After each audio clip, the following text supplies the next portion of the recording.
سیاست ایکسپریس کو پیش کرنے میں تعاون کیا ہے elite spine and pain management centre.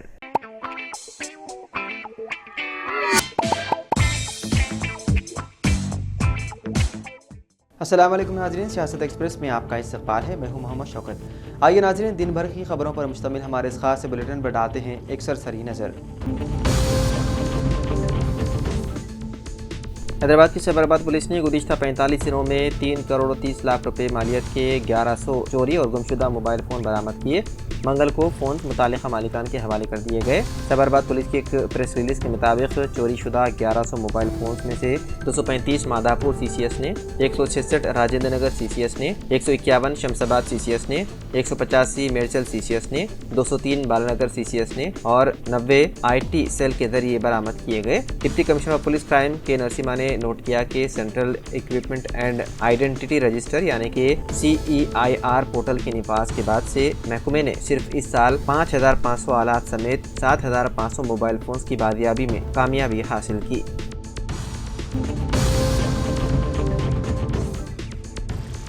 سرکردہ سائنسداں و سابق صدر جمہوریہ عبدالکلام کی تحریک سے متاثر ہو کر طلباء کے ذریعے تیار کیے گئے راکٹ DSRS-LV کو سال 2027 میں لانچ کرنے کا اعلان کیا گیا ہے۔ یہ اعلان سائنس میں فاؤنڈیشن کے انترکش انڈیا ڈویژن کی جانب سے کیا گیا۔ اس کے مطابق ملک بھر سے جملہ 1,80,000 طلباء اس پروگرام میں حصہ لیں گے۔ حیدرآباد کے بشیر باغ پریس کلب میں منعقدہ ایک اجلاس میں DSRS-LV سال 2027 پروجیکٹ کے chief officer Vishnu, state project officer Poojita اور کئی طلباء نے شرکت کی۔ انہوں نے بتایا ہے کہ یہ پروجیکٹ تقریباً 2047 اسکولوں کے ساتھ مل کر مکمل کیا جائے گا۔ یہ راکٹ چنئی کے ساحلی علاقے سے لانچ کیا جائے گا۔ انہوں نے وضاحت کی ہے کہ یہ راکٹ ماحولیات اور اوزون تہ کی خصوصیات کے بارے میں اہم معلومات فراہم کرے گا۔ چیف سیکرٹری شانتی کماری نے اس ماہ کی 17 تاریخ سے صدر جمہوریہ ہند کے ریاست کے آنے والے دورے پر سینئر عہدیداروں کے ساتھ میٹنگ کی۔ CS شانتی کماری نے بتایا ہے کہ صدر جمہوریہ اس ماہ کی 17 سے 21 تاریخ تک شہر حیدرآباد کے 5 روزہ دورے پر حیدرآباد تشریف لائیں گے۔ چیف سیکرٹری نے عہدیداروں کو ہدایت دی کہ وہ آپسی تال میل کے ساتھ کام کریں اور مناسب طریقے سے وسیع انتظامات کریں تاکہ بنا کسی تکلیف کے صدر جمہوریہ ہند کو دورے کو تسلی بخش انداز میں مؤثر طریقے سے انجام دیا جا سکے۔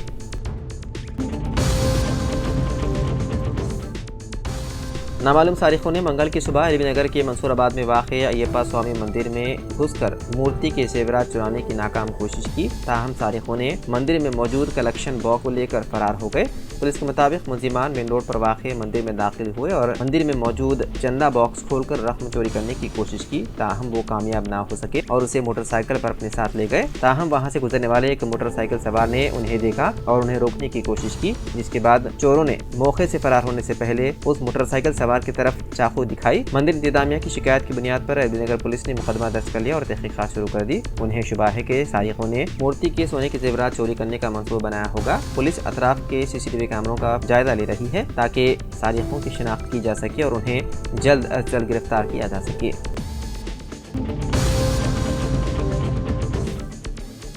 تلنگانہ حج کمیٹی کو اس سال حج کے لیے 9011 درخواستیں موصول ہوئی، جن میں سے 861 ویٹنگ لسٹ میں ہیں۔ اطلاعات کے مطابق ویٹنگ لسٹ میں سے 1631 درخواستیں منظوری کی گئی اور رقم کی ادائیگی کی آخری تاریخ 16 دسمبر ہے۔ درخواست دہندگان کو ہدایت دی گئی ہے کہ وہ 18 دسمبر تک اپنے فارم اور ضروری دستاویزات جمع کرائیں۔ خوراک عمل کے لیے دوسری قسط جمع کرانے کی آخری تاریخ بھی 16 دسمبر ہے۔ محرم کوٹے کی درخواست کا عمل پیر کو ختم ہوا، جس میں فارم اور دستاویزات جمع کرانے کی آخری تاریخ 11 دسمبر مقرر کی گئی ہے۔ الہ آباد ہائی کورٹ کے جج کی جانب سے مسلمانوں کے خلاف نفرت انگیز تقریر کا سپریم کورٹ نے لیا نوٹس۔ سپریم کورٹ نے الہ آباد ہائی کورٹ کے جج کی جانب سے VHP کے ایک پروگرام میں انتہائی متنازعہ و نفرت انگیز تقریر کرنے کے معاملے میں از خود نوٹس لیا ہے۔ الہ آباد ہائی کورٹ کے جج شیکھر کمار یادو نے کٹر پسند ہندو تنظیم VHP کے پروگرام میں تقریر کرتے ہوئے یکساں سول کوڈ کی تائید میں کہا تھا کہ ملک اکثریت کی خواہشات کے مطابق چلے گا۔ انہوں نے اپنی تقریر کے دوران مسلمانوں کے خلاف متنازعہ و نفرت انگیز ریمارکس بھی کیے۔ الہ آباد ہائی کورٹ کے جج نے 8 دسمبر کو پریاگراج میں وشو ہندو پریشد کے قانونی سیل کے ذریعے منعقدہ ایک پروگرام میں یکساں سول کوڈ کی آئینی ضرورت پر ایک لیکچر دیتے ہوئے متنازعہ تبصرے کیے تھے۔ سپریم کورٹ نے جسٹس شیکھر کمار یادو کی طرف سے دی گئی تقریر کی اخباری رپورٹس کا نوٹس لیتے ہوئے الہ آباد ہائی کورٹ سے تفصیلات طلب کی ہے۔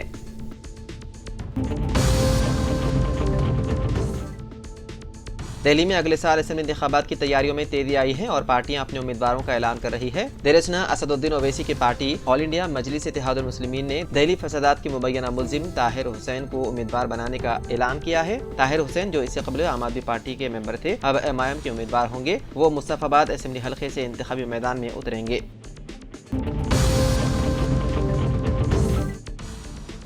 BRS کے کارگزار صدر KTR نے منگل کے روز عثمانیہ جنرل اسپتال پہنچ کر احتجاج کے دوران زخمی ہوئی آشا ورکرز کی عیادت کی جو اسپتال میں زیر علاج ہیں۔ تفصیلات کے مطابق KTR نے پیر کو کوٹھی میں صحت اور خاندانی بہبود کے ڈائریکٹر کے دفتر میں ملازمت کے تحفظ اور بہتر تنخواہوں کے لیے احتجاج کے دوران آشا ورکرز کے خلاف پولیس کی بربریت کی سخت مذمت کی۔ انہوں نے خاتون آشا ورکروں کے خلاف مرد پولیس اہلکاروں کے ذریعے طاقت کے استعمال پر برہمی کا اظہار کیا۔ KTR نے زخمی آشا ورکرز کی عیادت کی جن میں رجمی اور سنتوشنی بھی شامل ہیں جو احتجاج کے دوران پولیس کے حملے میں زخمی ہو گئے تھے اور منگل کو عثمانیہ جنرل اسپتال میں زیر علاج ہیں۔ انہوں نے ان کی لڑائی کے ساتھ یکجہتی کا اظہار کیا اور آئندہ اجلاس کے دوران اسمبلی میں ان کی طرف سے آواز اٹھانے کے ساتھ ساتھ انہیں ہر ممکن تعاون کی پیشکش کی۔ اس موقع پر BRS کے دیگر قائدین جن میں سبیتا اندر ریڈی، جگدیش ریڈی، محمد محمود علی اور دیگر BRS کارکنان موجود تھے۔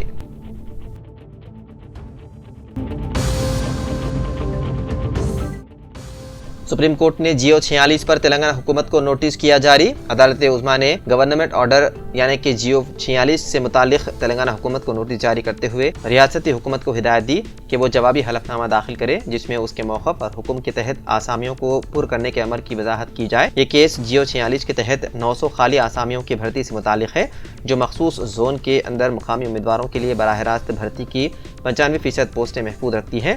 یہ حکم 4 اپریل 2022 کو جنرل ایڈمنسٹریشن ڈپارٹمنٹ نے جاری کیا تھا۔ سماعت کے دوران ایڈوکیٹ آدتیہ سوندھی نے درخواست گزاروں کی نمائندگی کرتے ہوئے عدالت سے درخواست کی کہ کیس کے حل ہونے تک بھرتی کا عمل روک دیا جائے۔ سپریم کورٹ نے تاہم تمام فریقین کو مشورہ دیا کہ وہ کسی بھی کارروائی سے قبل انتظار کریں۔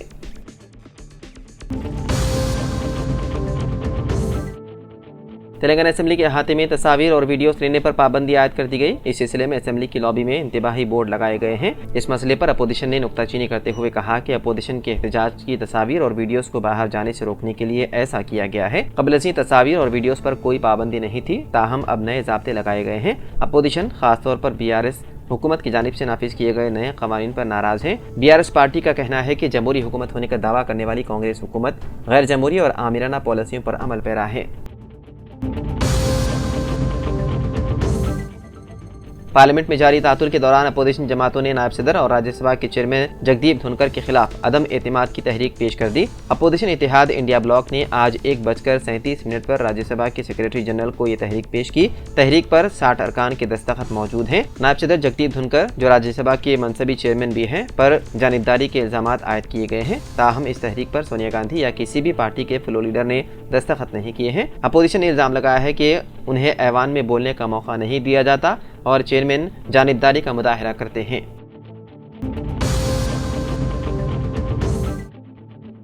ممبئی کے علاقے کرلا میں پیر کی رات مہاراشٹر کی RTC بس نے کئی لوگوں کو روند ڈالا جس کے نتیجے میں 7 افراد کی موت ہو گئی اور 49 افراد زخمی ہو گئے۔ ان تمام کو علاج کے لیے اسپتال میں داخل کرایا گیا۔ زخمیوں کو سیون اور کرلا بھابا اسپتال لے جایا گیا۔ یہ حادثہ کرلا ویسٹ ریلوے اسٹیشن روڈ پر امبیڈکر نگر کے قریب پیش آیا۔ بس کرلا اسٹیشن سے اندھیری کی طرف جا رہی تھی۔ یہ بس برہان ممبئی میونسپل کارپوریشن کی جانب سے جاتی ہے۔ ملزم ڈرائیور سنجے مورے پیر کے دن پہلی بار بس چلا رہا تھا۔ وہ 1 دسمبر کو ہی کانٹریکٹ ڈرائیور کے طور پر شامل ہوا تھا۔ تحقیقات میں یہ بات سامنے آئی کہ ڈرائیور نے بریک کے بجائے ایکسیلیٹر دبا دیا جس کی وجہ سے بس بے قابو ہو گئی اور حادثہ پیش آیا۔ پولیس نے ڈرائیور کو گرفتار کر لیا اور وہ حادثے کے بعد سے حراست میں ہے۔ عینی شاہدین کے مطابق بس نے پیدل چلنے والوں، ایک آٹو رکشہ اور 3 گاڑیوں کو ٹکر مار دی۔ یہ بس 3 مہینے پرانی ہے جو 12 میٹر لمبی الیکٹرک بس ہے۔ یہ بس اولیٹرا کمپنی نے تیار کی ہے اور کارپوریشن نے اسے لیز پر لیا ہے۔